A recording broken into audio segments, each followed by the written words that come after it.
Eu assisti o filme de Five Nights at Freddy's e tenho uma opinião forte sobre essa adaptação de uma franquia gigante de games, deixando claro aqui no início do vídeo de que eu não sou fã da franquia e por isso pode ser que o filme não teve o mesmo impacto pra mim como foi pros fãs. Porém, fui assistir de mente aberta o filme pra não ser aqueles chatos que só dizem que não gostou. Irei fazendo uma crítica sem spoilers nesse primeiro vídeo e depois um outro vídeo com spoilers. Caso você não tenha assistido o filme ainda, não assista o próximo vídeo, que é a versão com spoilers. O filme da franquia de games Five Nights at Freddy's já chegou arrebentando as bilheterias cinematográficas com a bilheteria mundial de 130,6 milhões de dólares. O filme realmente foi um sucesso gigantesco, inclusive o próprio Jason Blum, o dono da Blumhouse, confirmou em sua rede social que o filme de Five Nights at Freddy's se tornou a maior estreia de filme de todos os tempos de sua produtora. Alguns fãs adoraram, outros não gostaram tanto assim, mas hoje eu irei dar a minha opinião sobre o filme. Quando o primeiro trailer do filme foi lançado lá em junho, eu confirmo que eu gostei do resultado. Porém, quando chegou na hora de assistir, acabei tendo uma visão um pouco diferente. Bom, nessa crítica eu vou começar com os pontos negativos e depois com os positivos. Eu citei 3 pontos negativos nesse vídeo e 3 pontos positivos. Pontos negativos. O primeiro ponto negativo é a falta de susto. Bom, eu confesso que eu me decepcionei bastante com esse quesito no filme, porque eu realmente esperava um filme de terror que desse susto, porque eu sei que nos jogos a história é bem complexa e realmente bizarra, e o jogo te dá em si muito susto. Mas nessa produção eu tava esperando bastante sustos, e acabou que não teve. Só tiveram umas 3 ou 4 cenas em que eles fizeram isso. Cenas que eu claramente vou destacar na crítica com spoilers, até porque são cenas muito boas. Porém, tem uma cena que tá presente no trailer que eu achei bem tosca quando eu vi da primeira vez lá no trailer.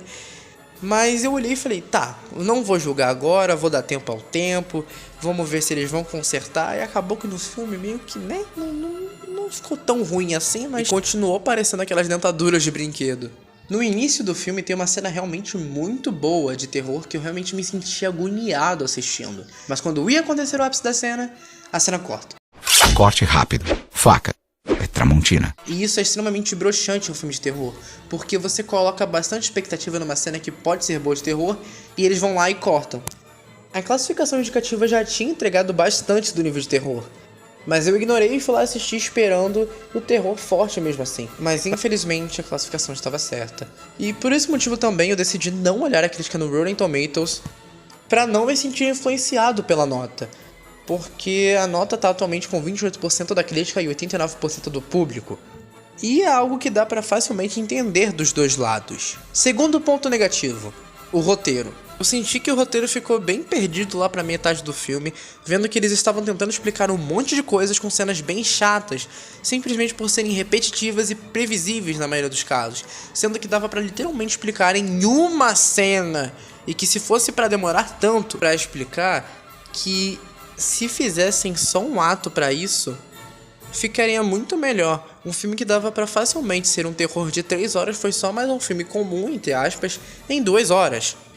Mas, pela história ser bem complexa, não é algo que afeta, mas que incomoda. E não só isso, mas a metade do filme das noites da pizzaria, o Mike tá dormindo, e nisso o roteiro peca bastante, porque esse tempo que o Mike tá dormindo, eles poderiam facilmente aproveitar mais os animatronics. E na própria construção de personagens, o roteiro também peca, porém acaba se tornando uma crítica construtiva, que foi o caso da Vanessa, Mike e Abby. Eles ficam estendendo essa personalidade e apresentação dos personagens, talvez no intuito de fazer a gente se apegar a eles. Só que nessa parte o roteiro funciona tão bem que nos primeiros minutos você já gosta dos personagens envolvidos, e estender isso abre portas para estragar os personagens. Então, Blumhouse, prestem atenção nisso, porque isso é bastante importante num filme. E o pior, teve uma cena surreal que quase me fez sair na metade da sessão e até mesmo querer dormir, porque não foi muito bem construída. Eu entendo o contexto da cena, entendo o conceito, mas a forma que eles fizeram aquela cena acontecer ficou muito estranho, acabou me dando vergonha alheia. Mas em respeito aos fãs e à obra do Scott Calton, eu decidi ficar e terminar de assistir o filme. Terceiro ponto negativo, a pouca participação dos animatronics. Os animatronics realmente demoram bastante pra fazer alguma coisa no filme. Eu entendo que a história conta a vida do Mike Schmidt, porém o foco principal deveria ser ele e a pizzaria, não só ele e a vida pessoal dele. Como eu disse anteriormente, eles acabaram estendendo bastante o desenvolvimento de personagens, e em 20 minutos que eles enrolaram, dava pra dar mais destaque aos animatronics. Provavelmente nos jogos são assim, mas pra uma adaptação fica bem cansativo você ver um Slice of Life por uns bons minutos na tela. Literalmente eles atacam em poucas noites e o ataque de verdade do filme nem acontece com os personagens principais da trama. É um ataque bem feito, mas quase não mostra nada. Só tiveram 2 ou 3 cenas boas desse ataque. Bom, eu já falei dos pontos negativos do filme e agora vamos para os pontos positivos. O primeiro ponto positivo são os efeitos práticos. Os animatronics estão realmente muito lindos, todos muito bem feitos e com uma movimentação robótica, o que é um super ponto positivo, pois está fiel não só aos jogos, mas também à vida real, sem falar na ambientação e cenários que estão cheios de referências dos jogos por tudo que é lado. Eu vi muita gente reclamando da cor dos olhos que estavam vermelhos no pôster, e gente falando que isso estava presente nos livros, etc. Bom, eu ainda não li os livros, mas no filme isso deu super certo, tornou as cenas bem diferentes, então ponto positivo. Segundo ponto positivo, a trilha sonora. Essa eu não tenho o que falar, simplesmente sensacional. A música que toca no início do filme e algumas cenas que vão dar espaço ao terror são realmente muito bem feitas. E a trilha sonora dos créditos também, que eu tenho certeza de que muitos fãs surtaram ao ouvir. Inclusive eu, que não sou fã, adorei ouvir e ver as reações das pessoas e dos meus amigos ouvindo ela na hora que subiu os créditos do filme. Sério, olha que música tema maravilhosa.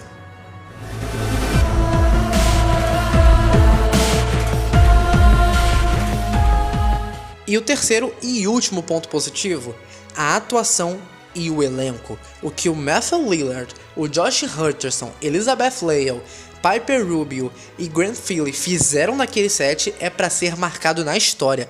Muito bem dirigidos pela Emma Tammi, estão realmente de parabéns, sem falar na dublagem que também tá muito boa, os dubladores mandaram muito bem na interpretação. Entendo que alguns fãs não devem ter gostado por conhecerem um jogo em inglês e tudo mais, mas eu não vou desmerecer o Eric Buglé no Mike Schmidt porque ele foi perfeito. Bom, esse vídeo vai ficando por aqui, espero que tenham gostado dessa crítica sem spoilers. A versão com spoilers sai ainda essa semana, deixem um like para mais críticas como essa. Tchau! E até o próximo vídeo.